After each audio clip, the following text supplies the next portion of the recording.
चंदा जी के पति नहीं थे। चंदा जी की शादी बहुत कम उम्र में हुई थी और वो माँ भी जल्दी बन गई थी। उनको एक बेटा था जो कि पत्नी बच्चों के साथ अमेरिका में रहता था। वैसे चंदा जी मथुरा में रहती थी और शादी के बाद से लेकर घर में बहू के आ जाने तक वो वहीं रही। मगर 2 साल पहले ही अरुण को अमेरिका के एक जाने माने आईटी कंपनी से जॉब ऑफर हुई और वहां पर अरुण रहने लगा। अरुण ने माँ चंदा जी से भी साथ चलने की जिद की मगर वो नहीं मानी। मगर यहाँ मथुरा साल भर अकेले रहने के बाद चंदा जी ने अमेरिका जाने का फैसला किया। चंदा जी को अमेरिका आए अब 3 हफ्ते हो गए थे। चंदा जी दिन भर सोती रहती थीं। जब वो सोकर उठती तो बहू बेटा पोता पोती सभी आ जाते थे, पर रात के 8:30 बजते ही वे अपने कमरों में चले जाते। वो भी क्या करें, ऑफिस और स्कूल जाने के लिए उन्हें सुबह उठना भी तो पड़ता था। उन सबके जाते ही उतने बड़े घर में वे अकेली रह जाती। अकेलेपन से ही तो उबरने के लिए लंबी यात्रा करके वे अपने देश से इतनी दूर आई थी। अकेलापन तो बना ही रहा, बस उसमें सन्नाटा आकर जुड़ गया जिसे उनका एकाकी मन झेल नहीं पा रहा था। सुई भी गिरे तो उसकी आवाज़ की गूंज पूरे घर में फैल जाती थी। कितना यांत्रिक जीवन है यहाँ के लोगों का कि आपस में संवादहीनता बिखरी रहती है। नाप तोलकर सभी बोलते भी तो हैं। उनके उठने से पहले ही बिना किसी शोर के चारों जन अपने अपने कामों की ओर निकल जाते हैं। जाने के पहले बहू अनु उनकी सारी आवश्यकताओं की पूर्ति कर जाती थी। अपनी दिनचर्या के बाद पूरे घर में घूमकर कुछ सामान को वह इधर उधर ठीक करती, फिर घर के सदस्यों की असुविधा का ख्याल करके यथावत रख देती।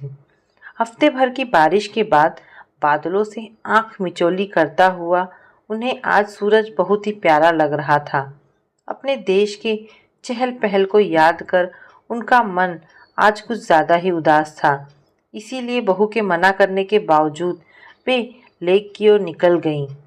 ऊंची नीची चढ़ाई से थककर कभी वो किसी चट्टान पर बैठकर अपनी चढ़ती उतरती सांसों पर काबू पाती तो कभी आती जाती गाड़ियों को निहारते हुए आगे बढ़ जाती। कहीं गर्व से सिर उठाए ऊंचे ऊंचे पेड़ों की असीम सुंदरता उन्हें मुग्ध कर देती। सड़क के इस पार से उस पार छलांग लगाते हिरणों का झुंड देखकर डर जाती। फुदकते हुए खरगोश को देखकर वे किसी बच्चे की तरह खुश हो जाती। झील के किनारे कातरों में बने घरों की सुंदरता को अपलक निहारते हुए वो अपनी धुन में आगे बढ़ती जा रही थी। उन्हें इसका आभास तक नहीं हुआ कब आसमान में बादल छा गए और तेज हवाओं के साथ बारिश होने लगी। अचानक आई इस मुसीबत से निपटने के लिए वो एक पेड़ के नीचे खड़ी हो गई। अपना देश रहता तो भागकर किसी घर के नीचे खड़ी हो जाती, पर इस देश में यह बहुत बड़ा जुर्म है। आए दिन लाल पीली नीली बत्तियों वाली कॉप की गाड़ियाँ शोर मचाती गुजरती थी, पर आज इस मुसीबत की घड़ी में उनका भी कोई पता नहीं है। अरे आप तो पूरी तरह से भीग गई हैं, अचानक उनके ऊपरी छतरी तानते हुए किसी ने कहा तो चंदा जी चौंक कर मुड़ गई। सामने व्यक्ति को देखकर वे संकुचित हो उठी। मैं वरुण दिल्ली से हूँ, शायद आप भी भारत से ही हैं। आइए ना, सामने ही मेरी बेटी का घर है, बारिश रुकने तक वहीं रुकिए। चंदा मंत्रमुग्ध सी वरुण के साथ चल पड़ी। पल भर को उन्हें ऐसा लगा कि इस व्यक्ति से उनकी पहचान बहुत पुरानी है।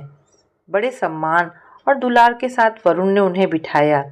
चंदा को टॉवेल थमाते हुए तेजी से अंदर गए और 2 कप चाय बनाकर ले आए। अभी घर में बेटी नहीं है, वरना उससे कुछ बनवा कर आपको खिलाता। वैसे मैं भी बहुत कुछ बना सकता हूँ। साथ छोड़ने से पहले मेरी पत्नी ने मुझे बहुत काबिल कुक बना दिया था। कहते हुए वरुण की पलकों पर स्मृतियों के बादल तैर गए। वरुण अपने बारे में कहते गए और मौन बैठी चंदा आभासी आकर्षण में बंधी उनके सुख दुख को आत्मसात करती रही। अचानक वरुण के धारा प्रवाह वार्तालाप पर विराम लग गया। हंसते हुए वे बोले, आपको तो कुछ बताने का अवसर ही नहीं दिया मैंने। अपने ही विगत को उतारता रहा। क्या करूं, बेटी की जिद से आ गया। आराम तो यहाँ बहुत है, पर किससे बात करूं? यहाँ तो किसी को फुर्सत ही नहीं है जो पल भर के लिए भी पास बैठ जाए। दिल्ली में बातचीत करने के लिए जब कोई नहीं मिलता है तो नौकर के परिवार से ही इस ललक को शांत कर लेता हूँ। जाते जाते पत्नी ने उन सबको कह दिया था कि साहब जी को भले ही सूखी रोटी दे देना खाने के लिए, लेकिन बातचीत हमेशा करते रहना। बालकनी में उनका किचन बनवाकर फ्लैट का एक रूम नौकर को दे दिया था, जिसमें वह अपनी पत्नी और बच्चों के साथ रहता है। वरुण कुछ आगे कहते कि चंदा ने रोक लगाते हुए कहा, मेरी समझ से बारिश रुक गई है और मुझे चलना चाहिए। क्यों नहीं, चलिए मैं आपको छोड़ आता हूँ। इसी बहाने आपका घर भी देख लूँगा। जब भी अकेलापन महसूस करूँगा आपको परेशान करने चला आऊँगा। कहते हुए वरुण साथ हो लिए। चंदा भी उन्हें मना नहीं कर सकी। रास्ते भर वरुण अपनी राम कहानी कहते रहे और चंदा मूक श्रोता बनी रही। वरुण दिल्ली के आईटी विभाग के रिटायर इंजीनियर हैं। 2 साल पहले ही उनकी पत्नी की मृत्यु हुई है। बातों बातों में ही चंदा कब अपने घर पहुंच गई उन्हें पता ही नहीं लगा। ये बात और थी कि ऊंचे नीचे कटाव पर जब भी वे लड़खड़ाती, वरुण उनकी बाहों को थाम लेते। एक दशक बाद किसी पुरुष का स्पर्श उनके तन मन को भले ही कंपित कर रहा था, पर अपनेपन का खूबसूरत सुखद एहसास भी उनमें बढ़ता जा रहा था। औपचारिकता निभाते हुए चंदा ने वरुण को अंदर आकर एक कप चाय पीकर जाने को कहा, तो प्रत्युत्तर में उन्होंने अपनी बच्चों सी मुस्कान से उन्हें मोहते हुए कहा, नहीं जी, अब आपको और बोर नहीं करूँगा।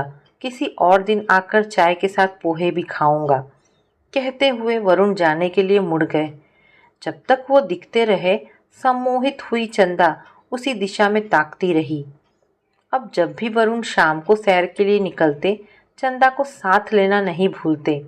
चंदा भी तैयार होकर उनकी बाह जोहती। बोलते बतियाते एक दूजे के सुख दुख बांटते थे। बहुत दूर निकल जाते। रास्ते भर वरुण चंदा जी का ख्याल रखते और चंदा भी उनके अपनेपन की ठंडी फुहार में भीगती रहती। कभी पेड़ों के नीचे बैठकर वे अपनी थकान मिटाते, तो कभी झील के किनारे बैठ पानी में तैरने वाले जीवों से बच्चों की तरह खेलते। ना जाने कितनी बार वरुण ने चंदा का भूतकाल जानने के लिए उन्हें कुरेदा होगा, पर उनकी पलकों पर उतर आए खामोशियों के साए को समेटकर इतना ही जान सके कि 25 साल पहले उनके पति की मृत्यु कार दुर्घटना में हुई थी। अपने बेटे अरुण को उन्होंने अपने बलबूते पर इतना काबिल बनाया है, जहाँ पर वरुण अपनी पत्नी को याद कर उदास हो जाते थे, वहीं पर चंदा अपने पति की स्मृति से उदासीन थी। उनकी इस असहजता को देखते हुए उन्होंने चंदा के अतीत की चर्चा फिर कभी नहीं की। कुछ ही दिनों में चंदा और वरुण के बीच की औपचारिकताएं ना के बराबर रह गई। घर के सदस्यों के अपने कामों की ओर जाते ही या तो वरुण चंदा के पास आ जाते या चंदा उनके घर चली जाती।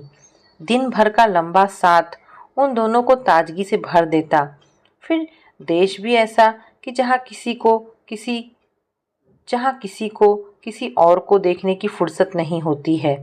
बहुत हुआ तो हाय हेलो कहकर आगे बढ़ गए। ऊंची नीची चट्टानों पर उगे जंगलों के बीच बने आलीशान महलों को निहारते समय वरुण हमेशा चंदा की कलाइयों को थामे रहते। चंदा का थोड़ा सा भी लड़खड़ाना वरुण को बेचैन कर देता।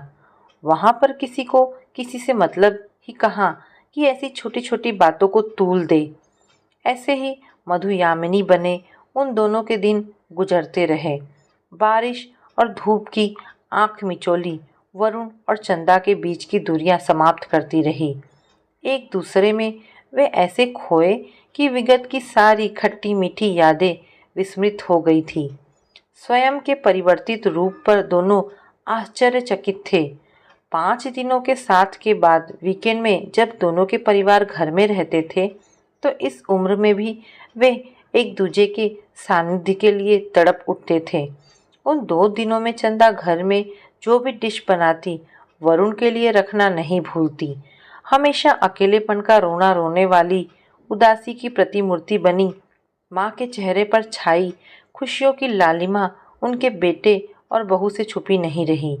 माँ को खुश देखकर अरुण की प्रसन्नता का कोई ओर छोर नहीं था।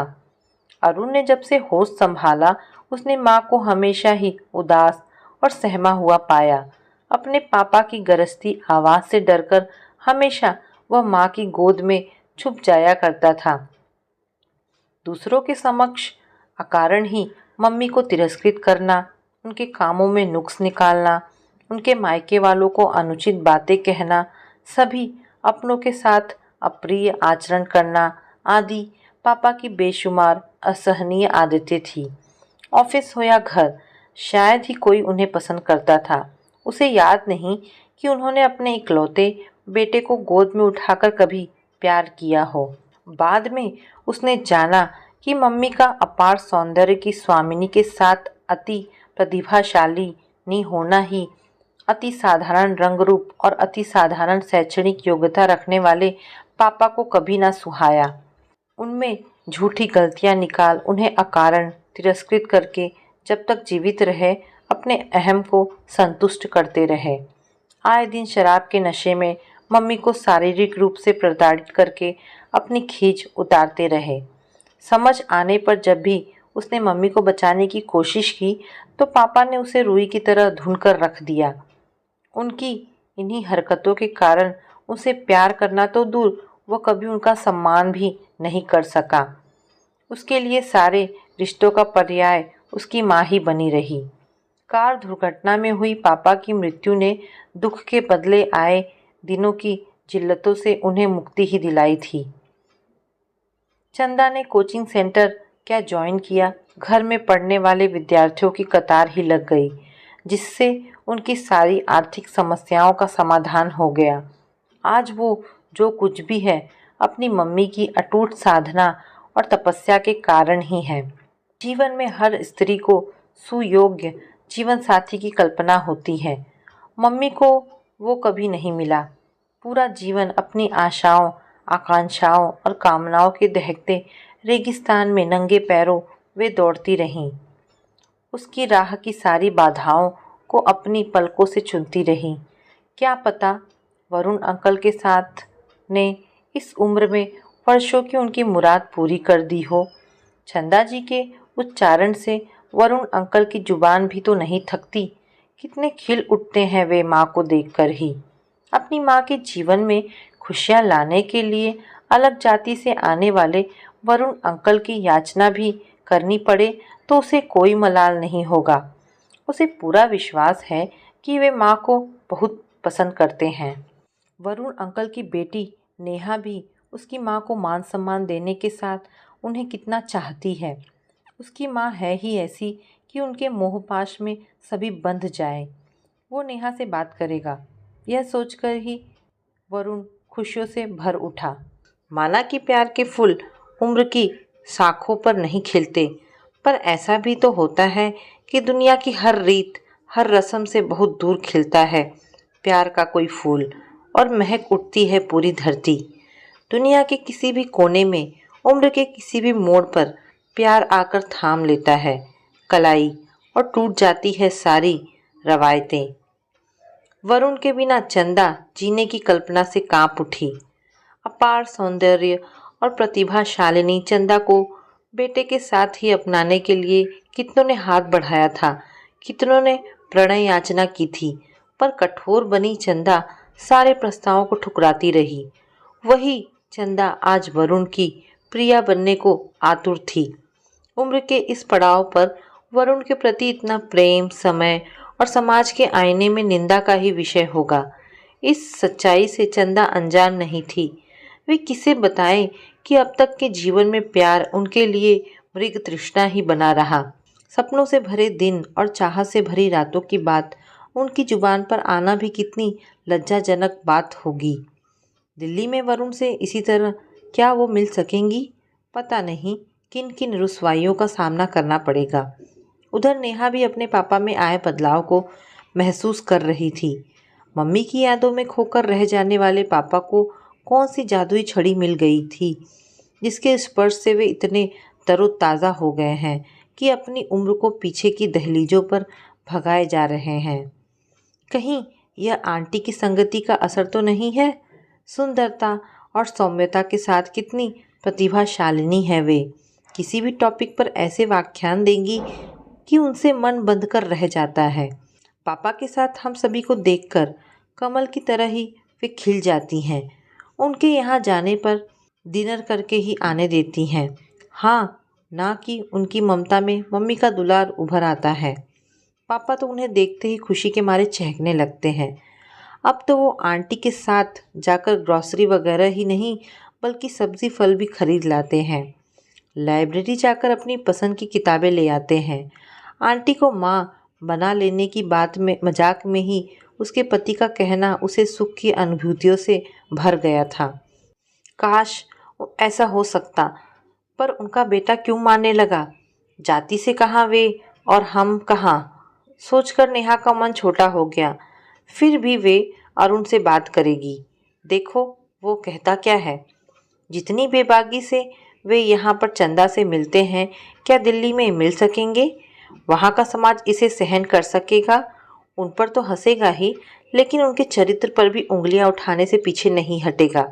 उनकी चंदा को कोई चरित्रहीन कहे, उनकी आत्मा सहन कर पाएगी? कदापि नहीं। जब वो मॉल, रेस्टोरेंट, स्टोर्स या सड़कों पर चहलकदमी करते हैं तो सभी उन्हें परफेक्ट कपल ही सोचते हैं। कौन देखता है इस देश में? अगर उन दोनों के बीच की दूरियां मिट भी जाती है तो वो तो ग्रीन कार्ड होल्डर हैं। अगर चंदा रजामंद हो तो उन्हें ब्याह कर इसी देश में बस जाए।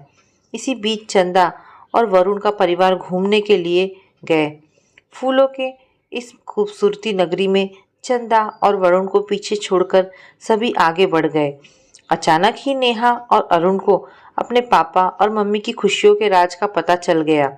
उसी क्षण उन दोनों ने उन्हें एक करके उनकी खुशियों को बनाए रखने का निर्णय ले लिया।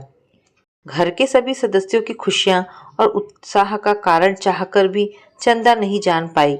बड़े प्रेम और आग्रह से बहू ने अपनी सुंदर सी साड़ी चंदा को पहनाई।